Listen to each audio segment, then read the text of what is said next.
남자친구와 저는 사귄 지 3년 정도 된 커플이었습니다. 3년 정도 사귀었었기에 어느 날 남자친구가 제게 청혼을 했고 저도 남자친구의 청혼을 받아줬습니다. 사실 그때까지만 해도 저는 남자친구가 그냥 평범한 사람이라고 생각했으니까요. 남자친구에게 청혼을 받고 며칠 뒤에 남자친구 부모님께 인사를 드리러 갔어요. 사귀는 동안 남자친구 부모님을 따로 만나 뵙진 않았습니다. 딱히 저를 만나고 싶다는 말씀을 하셨던 것도 아니었고 저도 결혼 전까지는 왕래를 하고 싶지 않았거든요. 주변에 들어보니 미리 왔다 갔다 해봤자 좋을 게 없다는 말들을 많이 했었으니까요. 그렇게 며칠 뒤 남자친구 집에 인사를 갔는데 남자친구 부모님도 평범하신 분들이셨어요. 다만 남친 부모님은 제 나이가 20대 후반인데 결혼이 조금 이르지 않겠느냐고 물어보셨어요.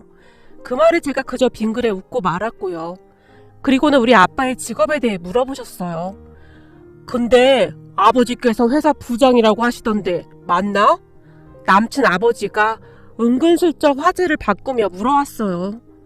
네, 땡땡 기업에서 젊으셨을 때부터 지금까지 한 회사에서만 일해오셨습니다. 부장이면 회사에서 차도 나오고 그렇지? 남친 엄마가 눈만 깜빡깜빡하고 있었어요. 네? 중소기업이라 차 같은 건 제공되지 않는 걸로 알고 있습니다. 커피를 마시며 제가 무심결에 대답했어요.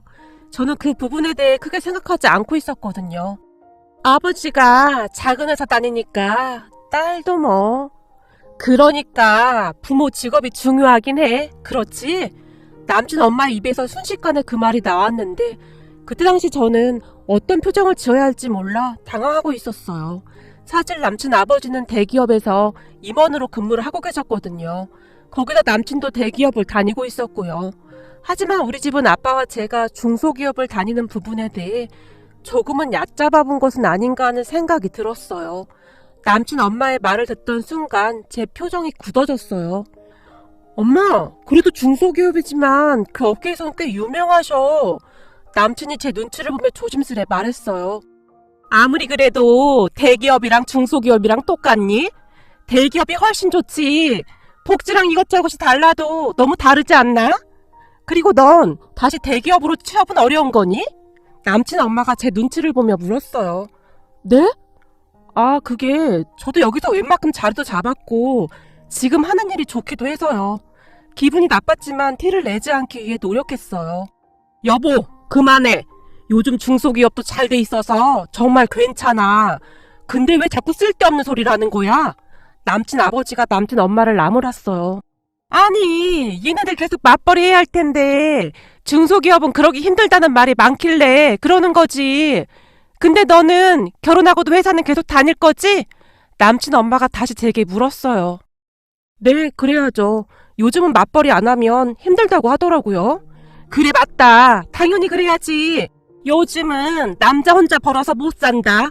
그러니까 회사 열심히 잘 다녀. 그래야 우리 아들이 고생을 덜 하지.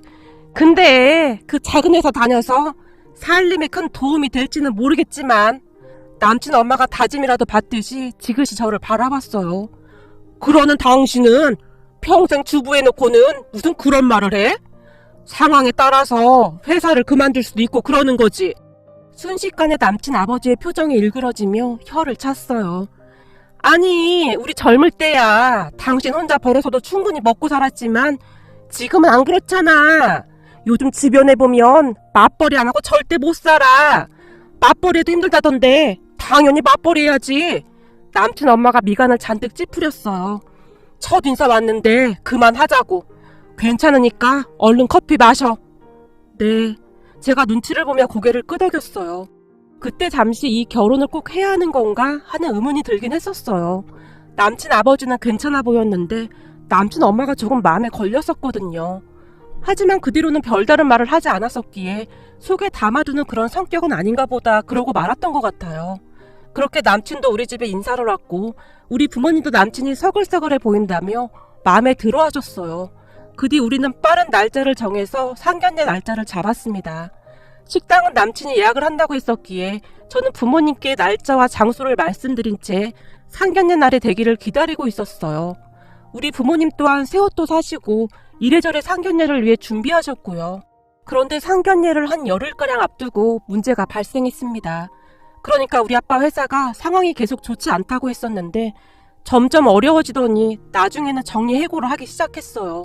그 모습에 아빠가 먼저 회사를 나가겠다고 하셨다는데요.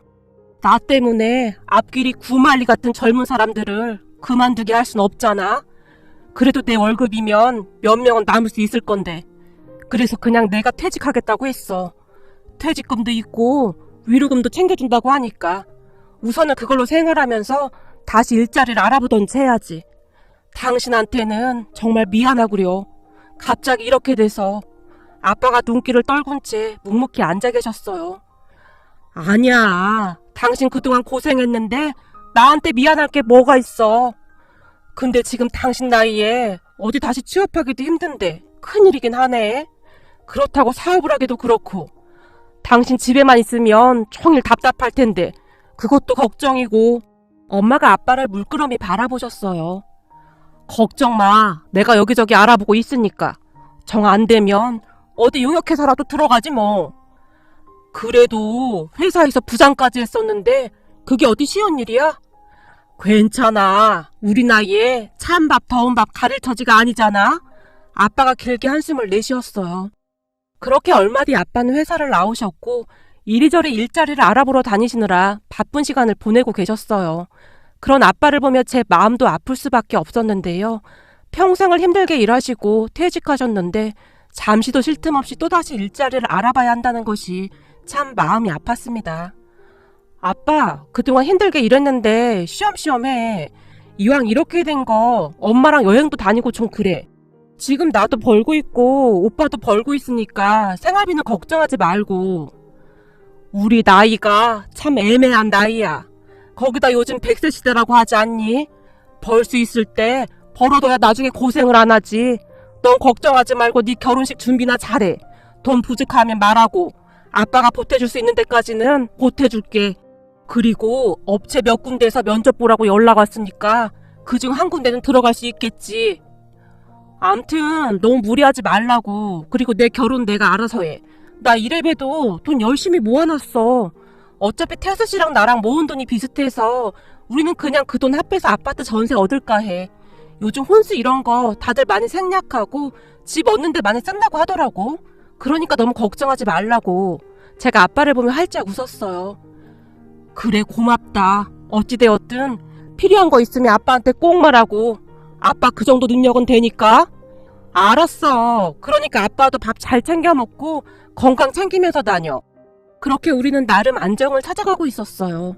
사실 그때까지만 해도 저는 우리 아빠의 퇴직이 우리 결혼에 큰 문제가 되리라고는 전혀 생각하지 않았었거든요. 그런데 어느 날 남친과 식사를 하고 있었는데요. 운이야, 아버님 말이야. 혹시 다시 취업은 하신 거야? 우리 아빠? 지금 알아보고 계신데 다들 힘들어서 아무래도 쉽지가 않으신 것 같아. 근데 계속 알아보고 계신 것 같아. 왜? 제가 남친을 바라봤어요. 그게 말이야, 기분 나쁘게 듣지는 말고. 남친이 잠시 말을 멈추고는 마른 침을 꿀꺽하고 삼켰어요. 사실 우리 엄마가 걱정이 많으셔. 어머님께서? 왜? 아니 그렇잖아. 아버님 그 연세에 명퇴당하셨는데 앞으로 노후 준비 이런 거 되어 있나? 뭐 그런 걱정이신 거지.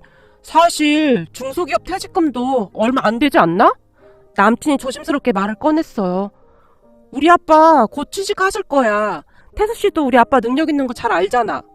그렇지. 물론 나는 아는데 아무리 그래도 아버님 연세가 있으셔서 재취업은 힘들지 않을까 싶은데? 우리 아빠가 그러는데 지금껏 취업 안 되신 거면 아마도 앞으로 취업하기 힘들 거라고 그러시더라고. 남친이 말을 하는 내내 제 눈치를 봤어요. 그래서? 그게 무슨 문제라도 되는 거야? 너 지금 기분 나쁜 건 알겠는데 그게 그렇게 쉬운 문제가 아니잖아. 사실 우리 둘이 맞벌이해도 다른 사람들보다 한참 뒤처질 건데 생각해봐. 네가 대기업 다니는 것도 아니고 네 월급도 그렇게 많지도 않잖아? 근데 그 와중에 처가의 생활비까지 보태야 한다면 정말 답이 없는 거지. 나도 그건 힘들 것 같고 우리 부모님한테는 안 드릴 건데 처가에만 드릴 수는 없는 거잖아? 그럼 내 입장에서는 너무 손해볼 것 같으니까. 남친이 고개를 푹 숙인 채 중얼거렸어. 아, 그래서 어머님이 반대하셔? 제가 모른 척하고 물었습니다. 당연하지. 우리 엄마 입장에서는 이러다 처가에 돈 다 줘다 주는 거 아니냐고. 사실 지금 노발대발이셔. 그래서 상견례도 미루자고 하시거든? 그럼 태수씨 생각은 어떤데? 엄마 생각 말고 태수씨 생각을 말해봐. 제가 남친의 눈을 뚫어지라 바라봤어요. 나도 조금 걱정도 되고 상견례를 조금 늦춰도 좋을 것 같아. 사실 우리 그렇게 급할 거 없잖아? 이번에는 남친이 제 눈을 뚫어지라 바라봤어요. 그런 남친의 눈을 바라보는데 진심이라는 것이 느껴졌습니다. 아, 그렇구나. 태수씨 생각이 그러면 그러지 뭐. 근데 말이야, 내가 진짜 궁금해서 그러는 건데 혹시 내가 회사에서 잘리기라도 하면 우리 결혼은 그냥 없던 걸로 되겠네? 야, 무슨 그런 말이 있어. 그건 지금 우리가 말하는 주제에서 벗어난 거잖아? 너 회사 퇴사한 것도 아닌데 무슨 그런 말을 하냐? 네가 기분 나쁜 건 알겠는데 예의는 좀 지켜줬으면 좋겠다. 남친의 얼굴이 갑자기 무뚝뚝하고 차갑게 변했어요. 아니 그렇잖아. 우리 아빠가 회사 퇴직하셨다고 상견례도 미루자고 하시는데 만약에 결혼해서 내가 회사 퇴사하면 난리 날 거 아니야. 난 너무 부담스러운데? 그리고 기분도 상당히 나빠. 결혼이 무슨 장사도 아니고 그렇게 일일이 계산하는 거 내 정서에 맞지도 않고. 야, 김원희, 너 생각이 참 짧다. 물론 결혼은 장사가 아니지. 그러니까 내가 너랑 결혼하겠다고 한 거 아니야. 사실 나도 우리 회사에서 골랐으면 같은 대기업 다니는 여자랑 결혼할 수도 있는 건데 널 사랑하니까 안 그런 거잖아. 우리 엄마 아빠는 대기업 다니는 여자 만났으면 하고 엄청 바라셨어. 근데 니네 아버지까지 그렇게 돼서 지금 내 입장이 얼마나 곤란한 줄 알기나 해? 근데도 내가 너랑 결혼하겠다고 우긴 건데 어떻게 그런 말을 할 수가 있냐? 남친이 얼굴까지 벌개진 채 소리쳤어요. 그럼 잘 됐네. 우리 그만하자.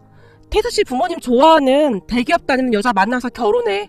지금 태수씨 얘기 들어보니 진짜 무섭네. 나중에 결혼해서도 대기업 안 다닌다고 얼마나 구박하겠어? 난 그런 결혼 하고 싶지 않아. 그러니까 그만 끝내자. 라며 제가 자리를 박차고 일어났어요.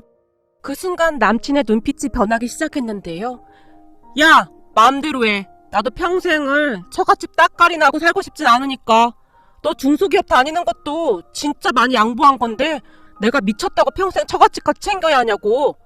카페에 사람이 꽤 많이 있었지만 남친이 이성을 잃은 채 다시 소리쳤어요. 그런 남친을 보는데 잠시 잠깐 흔들리던 제 마음이 확고해지더라고요. 그렇게 제가 탁자 위에 있던 주스잔을 들어 남친 얼굴에 확 끼얹어 버렸어요. 야, 너 뭐하는 짓이야? 남친이 자리에서 벌떡 일어났어요. 이 정도에서 끝낸 거 고맙게 생각해라. 너 하는 짓 보니 우리 아빠가 퇴직하신 게 오히려 고마울 정도다. 안 그랬음 네 실체를 알기나 했겠냐? 대기업 다니는 니들 식구들끼리 잘 먹고 잘 살아라. 제가 남친을 있는 대로 노려봤어요. 너 이대로 가면 진짜 끝인 줄 알아? 남친이 뒤에서 다시 소리쳤지만 저는 뒤도 돌아보지 않고 그곳을 나와버렸습니다. 그 뒤 남친이 계속 전화하고 문자도 보내고 난리도 아니었는데 아마도 제게 미안해서라기보다는 열이 받아서 그랬던 것 같아요. 문자로 승질이란 승질은 다 냈으니까요. 결국 저는 남친의 전화번호를 차단해버렸습니다. 그리고 부모님께 남친과 헤어졌다고 말했어요. 뭐? 그게 무슨 말이야? 상견례가 얼마 안 남았는데. 그러게. 근데 오늘 하는 거 보니 영 아닌 것 같아. 인성이 제일 중요한데 지금까지 내가 사람을 잘못 본 것 같아. 거참. 네가 그렇다면야 우리도 말릴 생각은 없다만 너 잘 생각하고 행동하는 거 맞지? 혹시나 싸웠다고 홧김에 그러는 건 아니지? 엄마의 표정에는 당혹스러움이 가득해 보였어요. 아니야. 나도 진지하게 생각하고 그러는 거야. 그리고 나 아직 나이도 많지 않고 급할 것도 없잖아. 근데 도대체 왜 헤어진 거야? 이유나 좀 들어보자. 아빠가 미간을 잔뜩 찌푸렸어요. 그냥 그동안 긴가민가 했었는데 오늘 이런저런 얘기해보니까 나랑 가치관도 너무 다르고 아무튼 잘 안 맞는 것 같아. 제가 애써 아빠의 눈을 피하며 둘러댔어요. 엄만 찬성이다. 결혼해서 산다 못 산다 그러는 것보다 차라리 결혼 전에 빨리 끝내는 게 나아. 네 생각이 그렇다면 엄마도 그게 맞다고 생각한다. 지금 마음이 아프겠지만 까짓 거 지나고 나면 아무것도 아니야. 우리 오늘 외식이나 할까? 너 먹고 싶은 거로 먹자. 난 별로 생각이 없는데 그냥 피곤해서 쉬고 싶어. 이럴 때는 맛있는 거 먹고 힘을 내야 하는 거야. 엄마가 제 손을 잡아 끌었어요. 그렇게 오랜만에 가족끼리 외식을 하면서 웃고 떠들다 보니 마음이 조금 안정이 되었어요. 물론 그 뒤에도 간혹가다 우울한 감정이 들었던 건 사실이었지만 저는 나름 잘 이겨내고 있었습니다. 중간중간에 남친이 모르는 번호로 전화를 하긴 했지만 받지 않았었고요. 그러던 어느 저녁 아빠가 어두운 표정을 한 채 집으로 들어오셨어요. 네가 헤어진 게 나 때문인 거냐? 아빠의 얼굴에는 먹구름이 가득했어요. 어? 그게 무슨 말이야? 제가 놀란 채 눈만 깜빡이고 있었는데요. 거참, 아니 내가 퇴직한 거랑 결혼이랑 무슨 상관이라고 그러는 건지? 아빠가 푹 하고 한숨을 내쉬었어요. 그게 무슨 말이야? 엄마가 아빠와 저를 번갈아가며 바라봤어요. 내가 지금 집으로 들어오는데 1층에 태수가 있는 거야. 태수씨요? 그 인간 여기 왜 왔어? 놀란 제가 소리를 지르다가는 밖으로 나가려고 했는데요. 나가지마. 갔으니까. 내가 따끔하게 한마디 해줬다. 우리 딸 말이 맞았어. 결혼 안 하길 정말 잘했어. 우리가 그동안 사람을 잘못 본 거야. 참 내 기가 막혀서. 아빠가 혀를 차며 한숨을 내쉬었어요. 왜? 우리 딸이랑 헤어진 지가 언젠데 여길 찾아왔대? 엄마가 어이없다는 표정으로 인상을 썼어요. 그렇게 엄마와 저는 아무 말도 못한 채 아빠만 바라보고 있었는데요. 잔뜩 취해서 몸을 제대로 가누지도 못하더라고. 근데 내가 퇴직을 해서 집안에서 반대를 했다나 뭐래나. 내가 퇴직만 안 했으면 자기는 이미 결혼했을 거라고 막 따지더라고. 자기는 평생토록 처갓집 뒷바라지는 못한다나 뭐래나. 별 시덥지 않은 소리를 한참을 짓거리더라고. 거기다 우리 딸이 중소기업 다니는 것 때문에 집안에서 엄청 반대했었는데 나 때문에 완전 파투가 났다고 그러더구만. 나 참 무슨 이런 황당한 일이 다 있어 그래? 완전 미쳤구나. 그리고 헤어진 지가 언젠데 찾아와서 난리를 피워? 나한테 전화하지 그랬어. 제가 펄쩍펄쩍 뛰면서 소리쳤어요. 너 걔한테 전화할 생각도 하지 마. 그런 집구석이랑은 아예 엮이지 않는 게 좋아. 아주 상식 이하더구나. 잘 헤어졌다. 그런 결혼은 안 하는 게 나아. 아빠가 고개를 절레절레 저었어요. 그런 이야기를 듣고 있는데 아빠한테 어찌나 미안하던지 아빠 얼굴을 똑바로 쳐다볼 수가 없었기에 제가 고개를 푹 숙인 채 긴 한숨을 내쉬었어요. 아빠는 괜찮으니까 걱정하지 마. 그리고 아빠 다시 취업할 수 있을 것 같아. 물론 전에 직장보다 월급이랑은 적은데 그래도 일을 할 수 있다는 게 어디냐. 그러니까 너무 걱정하지 말고 넌 네 앞가림이나 잘해. 그리고 앞으로는 사람 보는 안목 좀 높이고 남자나 여자나 결혼 잘못하면 평생 고생인 거야. 알겠어. 그리고 미안해 아빠. 괜히 나 때문에 아빠가 못 볼 꼴을 봤네. 괜찮대도. 기분도 꿀꿀한데 아빠가 편의점에 가서 맥주나 몇 병 사올 테니까 우리 오랜만에 다 같이 한잔 하자. 알았어. 그럼 나도 같이 가. 바람도 쐴 겸. 그렇게 아빠와 저는 집 앞 편의점에 가서 맥주 몇 병과 안주 이것저것을 들고는 계산대로 갔어요. 제가 계산을 하기 위해 직원한테 카드를 내밀었는데 얼핏 문구 하나가 보였어요. 어? 여기서 로또 1등 나왔어요? 제가 놀란 표정으로 직원을 바라봤어요. 네, 몇 달 전에 1등 나와서 현수막도 걸어놓고 했었는데 모르셨어요? 진짜요? 대박이다. 부럽네요. 제가 부러운 듯 1등 번호라고 적어놓은 것을 한동안 바라보고 있었어요. 그러니까요. 저는 매주 사는데 한 번도 안 되던데. 로또 당첨되는 사람은 따로 있나 봐요. 직원이 웃으며 제게 카드를 건넸어요.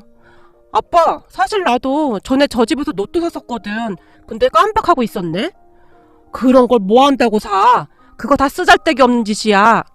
아니, 태수 그 인간이랑 헤어지기 전에 나 여기까지 데려다 준 적이 있었거든. 그때 저 편의점에서 음료수 한 잔 마시면서 재미로 한 장씩 샀었거든? 그 인간이 꿈을 잘 꿨대나 뭐래나. 그래서 수동으로 2장을 똑같이 샀었거든. 생각해보니 그거 안 맞춰봤네? 생각난 김에 집에 가서 맞춰봐야겠다. 앞으로 태수 그 인간 이야기는 꺼내지도 마. 아빠가 잔뜩 인상을 썼어요. 잠시 후 집에 도착해서 책상 서랍장 안에서 로또를 찾아서는 거실로 가지고 나갔어요. 엄마, 나 로또 하나 있는데 만약 당첨되면 엄마 뭐 해줄까? 원래 로또 맞추기 전이 가장 행복한 거거든. 그러니까 엄마 아빠 하고 싶은 거 하나씩만 말해봐. 제가 장난스레 웃었어요. 으이구, 당첨이나 되고 말해. 엄마는 그냥 저기 싱크대나 싹 다 바꾸고 싶어. 후드도 잘 안 돌아가고 손잡이도 다 떨어지고. 뭐? 겨우 그거야? 엄만 그거 말고 별 소원 없어. 그냥 우리 가족 건강하기만 하면 되는 거지. 엄마가 해맑게 웃었어요. 그때 핸드폰을 확인하며 로또를 맞춰봤는데요. 세상에나 기적 같은 일이 일어났습니다. 그 편의점에 1등이라고 써있던 주인공이 바로 저였어요. 그러니까 전남친의 꿈이 맞았던 거죠. 그때 당시 전남친의 말대로라면 꿈에 돌아가신 할머니가 나타나서 번호를 말해줬다나 뭐래나 그런 소리를 하긴 했었는데 그게 맞았던 겁니다. 너무나 놀라서 제가 들고 있던 로또를 땅에 떨어뜨렸어요. 뭐야? 왜 그래? 아빠가 놀라서 바라봤어요. 편의점 직원이 그 얘기한 그 1등 있잖아. 그 1등이 나 같아. 뭐? 이게 보자 하니까 엄마 아빠를 놀려먹어? 엄마가 들은 척도 하지 않았어요. 하지만 잠시 후 로또 번호를 확인하던 아빠가 맙소사 진짜네! 거실바닥에 주저앉아버렸어요. 너무나 믿을 수 없는 일이었기에 우리는 순간 멍할 수밖에 없었습니다. 아무런 생각도 들지 않았거든요. 지금 생각해봐도 심장이 마구마구 날뛰네요. 그 경험은 겪어보지 못한 사람은 절대 모를 겁니다. 와, 뭐라 설명할 수도 없는 그런 기분이었어요. 그 뒤 우리 가족의 삶은 엄청 달라졌습니다. 그렇다고 해서 제가 회사를 그만두고 그러진 않았어요. 그냥 은행 통장에 잘 넣어뒀거든요. 그런데 그 뒤 복권 당첨보다 더 기가 막힌 일이 일어났습니다. 세상에 이런 일이 있을까 하는 생각에 저는 그저 기가 막힐 뿐이었는데요. 그러니까 로또를 살 때 수동으로 샀었는데 전남친과 제가 똑같은 번호를 하나씩 나눠 가졌었거든요. 한마디로 말하자면 저만 당첨이 된 게 아니고 전남친도 당첨이 된 겁니다. 그때 분명히 남친이 불러주는 똑같은 번호로 저도 하나 적었었거든요. 남친이 남친 거 적으면서 번호를 불러줬고 저도 옆에서 불러주는 대로 번호를 적었으니까요. 그런데 얼마 뒤 전남친이 어떻게 알았는지 다른 사람 휴대폰으로 전화를 했어요. 니네 아버지 회사에서 명퇴당하고 너도 회사가 그렇고 그런데 너네 이사까지 했다며? 뭔 돈으로 이사까지 했냐? 아무래도 서로 아는 친구들이 있다 보니 제 SNS에 올라간 사진을 보고는 누군가 말을 해준 것 같았어요. 그렇게 제가 남친에게 복권 당첨 사실에 대해 말해줬어요. 뭐? 그거 당첨됐어? 진짜야? 너 거짓말하는 거 아니지? 전 남친이 잔뜩 의심을 한 채 물었어요. 와, 대박! 우리 그때 똑같은 번호로 썼었잖아. 그럼 나도 당첨된 거네? 그건 나도 모르지. 암튼 난 당첨됐어. 근데 로또는 잘 가지고 있냐? 몇 달 전 거라 혹시 버린 거 아니지? 버리긴 왜 버려. 잘 보관해뒀지. 아싸! 암튼 고맙다. 너도 잘 먹고 잘 살아라. 나 보름간 지방 출장 중인데 그냥 바로 올라가야겠다. 로또 1등 당첨됐는데 지금 이까지 회사가 문제냐? 전 남친이 신이 나서 전화를 끊었어요. 그런데 그 뒤 며칠이 지났을까요? 모르는 번호로 걸려온 전화를 받았는데요. 야! 너 고의적이었지? 너 가만 안 둘 거야! 전 남친이 잔뜩 흥분한 채 소리쳤어요. 전화해서 다짜고짜 그게 무슨 말이야? 너 말이야. 와, 진짜 최악이구나. 어떻게 이럴 수가 있냐? 전 남친은 많이 취해 있는 듯 했어요. 뭔 말이냐고. 알아듣게 말을 해. 너, 와, 진짜 내가 너 고소할 거야. 뭐? 날 고소해? 너 미쳤냐? 날 왜 고소해? 야! 내 로또 번호 한 자리 잘못했다고! 전 남친이 고래고래 소리를 질러댔어요. 뭐? 잘못됐다니 그게 무슨 말이야? 난 그때 네가 불러주는 대로 받아 적었는데? 아니라고! 한 자리가 틀리다고! 너 당첨 금액 당장 내놔! 그거 우리 할머니 꿈꾸고 당첨된 거잖아! 그러니까 당장 내놓으라고! 미쳤냐? 내가 그걸 왜 줘? 네 혀가 짧아서 잘못 발음한 걸. 너 혀 짧은 거에 난 감사해야겠다. 큰일 날 뻔했네. 우와, 근데 아까워서 어쩌냐? 이거 몇십억짜린데? 난 네 말만 믿고 출장이고 뭐고 다 때려치고 그날로 바로 올라와서 팀장 얼굴에 사표까지 집어던지고 나왔는데 이제 어쩔 거냐고. 너 때문에 나 완전 백수됐다고. 뭐? 사표를 냈어? 네가 미쳤구나. 아니 사표를 내더라도 통장에 돈이 입금되는 걸 확인하고 냈어야지. 진짜 제정신이 아니구나. 요즘 일자리 구하기가 하늘의 별 따기인데 어떡하냐? 정말이지 어이가 없었기에 제가 혀까지 찼어요. 암튼 나 너 고소할 거야. 고소 당하기 싫으면 당첨금 반이라도 내놔. 전 남친이 으름장까지 놓았어요. 미쳤냐? 내가 왜 줘야 하는데? 그것도 네가 카드밖에 없다고 해서 돈도 내가 다 냈었잖아. 그러니까 네가 발음을 똑바로 했어야지. 난 분명히 네가 불러주는 대로 했거든?